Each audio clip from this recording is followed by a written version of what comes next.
Heavenly Indonesia masih keliling di Kota Temanggung nih, daerah yang sering juga disebut dengan Kota Tembakau. Masih tentang seputar tembakau. Kali ini, Heavenly Indonesia akan mengenalkan hal yang unik banget dari olahan tembakau. Bukan rokok atau cerutu seperti pada umumnya, namun kerajinan yang berbahan baku limbah tembakau. Nama tempatnya adalah Kayune Dewe yang berada di daerah Padangan Timur, Bojongsari, Kota Temanggung. Seperti apa ya kira-kira? Yuk, langsung aja kita ketemu sama yang punya.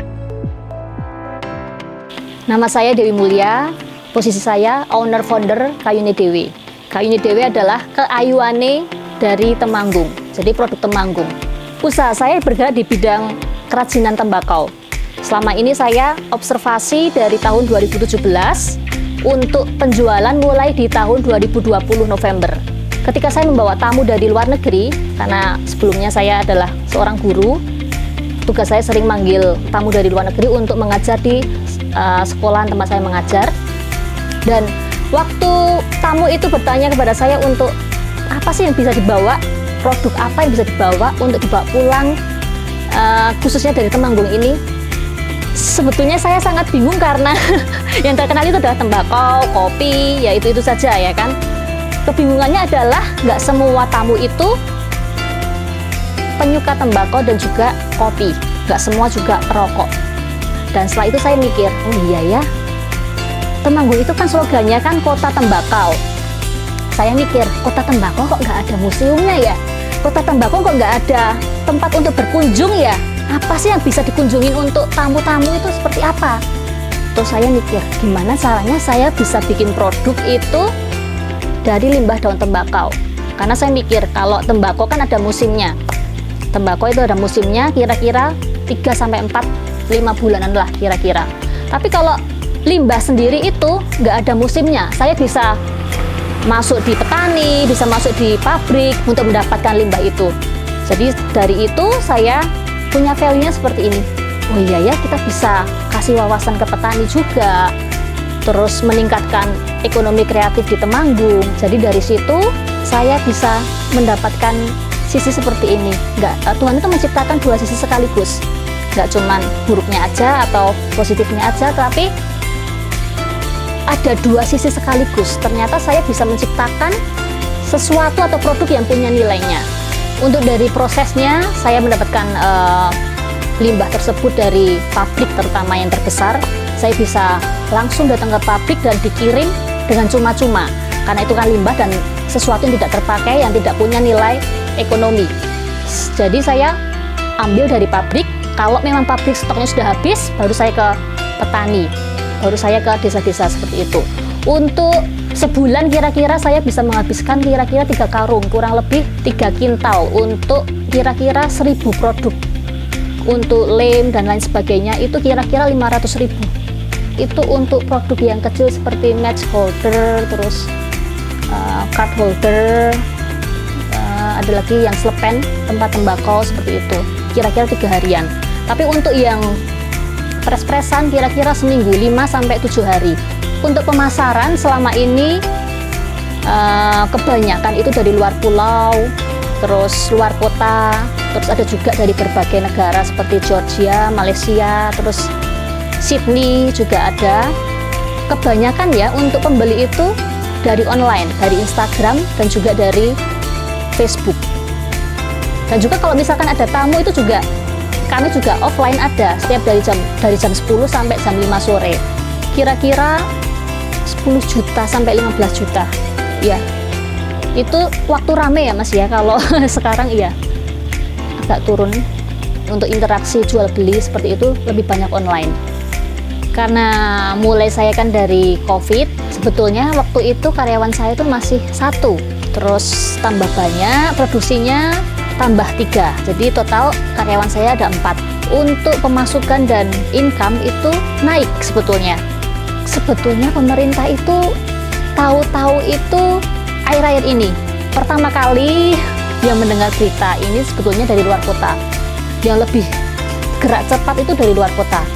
Jadi seperti Pekalongan segala macam, ngasih pelatihan di sekolah-sekolah, di pabrik seperti itu. Ada juga banyak orang yang langsung tertarik membeli produknya dari luar pulau seperti Bali, Lombok, Makassar. Beli terus uji coba, dan karena mereka tidak bisa, mau nggak mau datang ke sini. Sebetulnya kalau untuk pemerintah sama dinas sih, saya lebih ke mandiri ya. Jadi semua dari proses semuanya itu saya sendiri. Sebetulnya kalau untuk produk, dari saya ambil limbahnya itu saya pilih dulu. Ada yang lembaran dan juga ada yang kayak remuk. Yang remuk, daun-daunnya remuk itu saya jadiin bubur, dijadikan seperti mini dompet, selepen. Yang lembaran bisa dipres. Kalau untuk proses pembuatan, untuk yang pres itu saya pilih dari daun yang lembaran, saya masak kira-kira 1 jam, kira-kira 60-70 menit. Setelah itu saya jemur di bawah sinar matahari dan harus saya tunggu karena kalau terlalu kering itu bisa remuk. Jadi saya harus benar-benar memastikan daunnya itu lembab. Setelah itu setelah dijemur langsung saya kasih seperti bahan kimia, sedikit bahan kimia. Sudah itu saya campur dengan lem waterproof. Baru saya aplikasikan, dipres. Itu yang produk untuk seperti ini. Ini yang pres-presan seperti ini. Jadi kira-kira 7 lembar. Saya untuk bikin tas ini 7 lembar. Kalau untuk yang bubur, jadi kalau proses yang bubur ini seperti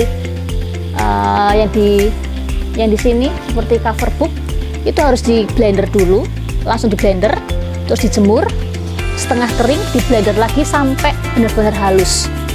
Baru diadonin, dicetak, dijemur lagi, baru diaplikasikan ke penjahit seperti itu. Dijahit jadi bentuk produk. Kalau untuk pembuatan sendiri, itu yang paling susah itu pembuatan produk yang press dengan proses yang press. Itu lebih susah karena memakan waktu kira-kira 5-7 hari. Harus menunggu lapisan demi lapisan dilem, terus dipres sampai benar-benar jadi kuat, jadi lembaran, jadi 1 lembaran. Itu sangat sulit daripada saya bikin dengan produk yang terbuat dari bubur yang tadi dibuburin. Untuk kelebihannya, menurut saya yang lebih kuat itu yang dibubur karena itu dilapisin dengan waterproof. Kalau yang press itu kekurangannya, kalau terkena air nggak masalah, tapi kalau misalkan dicuci itu kurang tahan lama. Produk yang paling susah tas ransel, itu permintaan dari Makassar sebetulnya.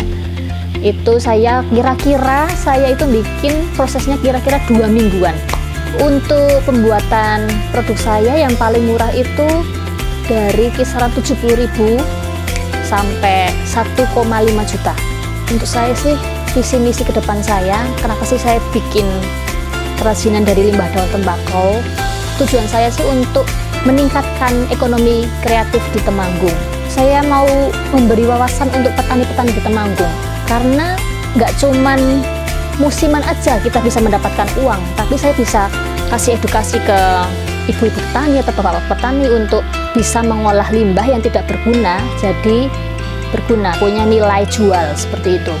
Saya berharap sih untuk ke depan Temanggung ini lebih maju, dan tolong kalau misalkan ada slogan Kota Tembakau, didukunglah dari museum, dari produk tembakau, karena ini bisa memajukan kota.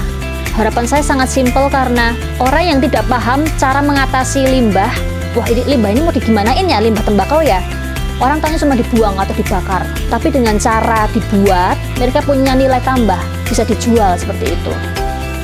Buat semuanya yang belum pernah ke Temanggung, Temanggung itu terkenal dengan tembakaunya, tapi di sisi lain juga banyak wisata-wisata Temanggung yang sangat-sangat rekomendasi buat kalian. Jangan lupa mampir juga di galeri saya, Kayune Dewe, kerajinan limbah daun tembakau, satu-satunya di Indonesia. Tuh, menarik banget kan? Pastinya cocok banget buat oleh-oleh atau dijadikan koleksi pribadi. Jadi, jangan lupa untuk mampir ke Kayune Dewe saat kalian berkunjung ke Kota Temanggung. Dan ingat, ini satu-satunya di Indonesia loh.